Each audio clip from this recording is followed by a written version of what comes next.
wananchi. Makampuni mengi hizo, zingine kampuni kama hii ya kutengeneza stima, hii kuuza stima, ile ya freji ya pipeline kutoka Mombasa mpaka Nairobi, hizi viwanda vya sukari na kadhalika, hizo kampuni zote wanataka kuuza.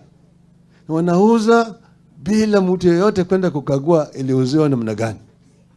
Wao wenyewe ndio wameweka makampuni nje huko kuchukua hizo makampuni.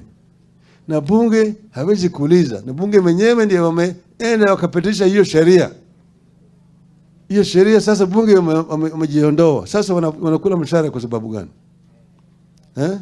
Bunge sasa imekuwa hanisi. Haina chochote. Na mahakama vile vile hivyo hivyo. Mahakama inapitisha uamuzi ambaye inauma wananchi. Kama hawa wakaji wa Mavoko ambao walikuwa wanatolewa jana, hawa wanabomolewa.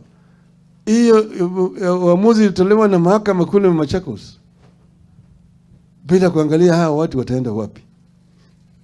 Chochote ambayo serikali kuu inataka, wanakienda mahakamani wanapata.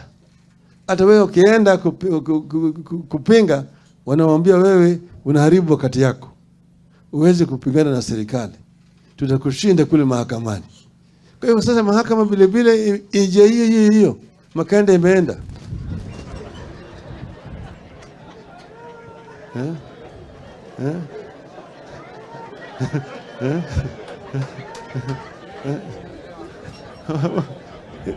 Imeenda. Tutaenda wapi sasa? Tutaenda wapi sasa? Mwisho tutarudi kwa wananchi. Sawa sawa? Tutarudi kwa wananchi. Mtatuunga mkono? Mtatuunga mkono? Asanteni sana. Sasa kwa sababu sisi